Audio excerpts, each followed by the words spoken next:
Joining us now is Rick Rule of Sprott. You're one of those guys that doesn't really need an introduction, especially at an event like this, but we'll do it anyway. And this is the first time we've talked for quite a while. Rick used to come on Market Call, still goes on Market Call, but we used to do it back in the day, and we've talked with Capital Ideas. So let's update everybody on your thoughts on the gold market, because we have been hearing, last year, for example, K92, knocked it out of the park, right? Mm-hmm. So people are thinking, oh, maybe I can make money in mining again and in gold. So what are your thoughts? Well, two things. The gold narrative is very much intact. Gold, in my experience, in my career, has moved for many reasons, but primarily it's moved as a consequence of a lack in faith in the ongoing purchasing power of currencies and government securities. And the arithmetic around the euro, around the yen, around the US dollar is supportive of gold. This market is also a very healthy market. It isn't a market that's gone into a J curve. It's a market that's climbed a wall of worry. It's a market that's advanced in fits and starts, backfilled.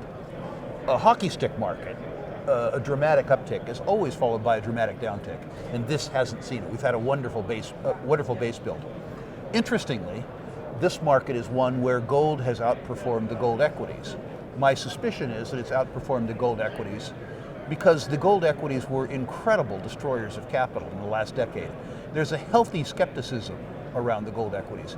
K92 went up dramatically, not just because they were in the gold business, but rather because they exceeded expectations. And in a situation like this, where the expectations are still very low for the gold equities, it's easier to exceed them than it was in the last bull market, where the expectations were very high.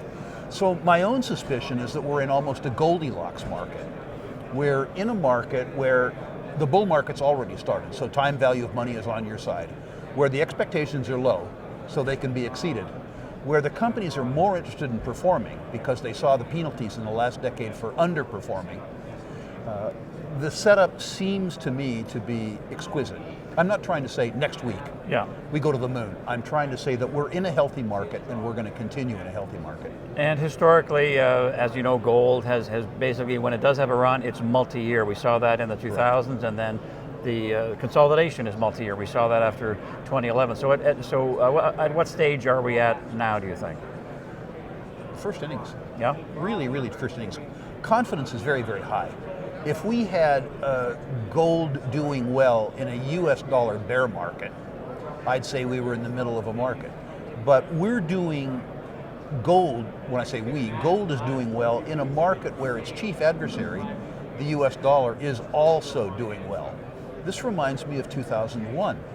You'll remember 2001, the US dollar was doing well, not because of a strength in the US economy, but rather because of weakness in other blocks. 2002, the dollar rolled over and gold started to do very well. My suspicion is that the ongoing arithmetic for the US dollar is not good. Not horrible, but not good. And so my suspicion is that gold and the US dollar will do well in tandem. The US dollar will weaken and gold will do very well.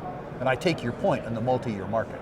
Now, Rick, you would rather not talk about specific names for compliance reasons, but how about certain regions, say Nevada, Golden Triangle? What are some of your favorites right now? Let's start differently. Okay. Let's start with sectors. I think there's still room in royalty and streamers.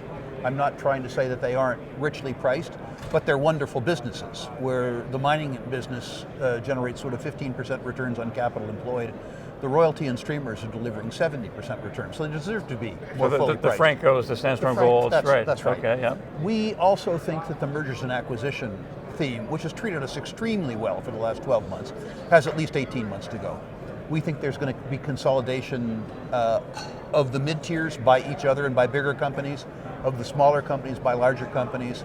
We think the next 12 to 18 months will be great in mergers and acquisitions, particularly single asset companies where the asset is performing well. Multi-asset companies, larger companies have greater trading liquidity, lower cost of capital. They will take over the smaller companies.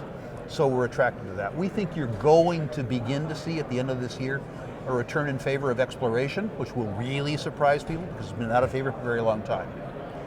Places I like. I still like the Australian companies more than I like the Canadian companies. Okay. There is, at present, a better financial culture with regards to mining in Australia. The Australian miners have sold off. They benefit from a weakness in the Australian currency. because their product is produced in US dollars while their costs are denominated in Australian dollars. So we're attracted to that. We are, of course, attracted to Nevada. Of course, we're attracted to the Abitibi, but those are mature provinces. The easy stuff to find has been found. If you get a tier 1 asset in deposits that are history rich and infrastructure rich, of course you'll be paid spectacularly well.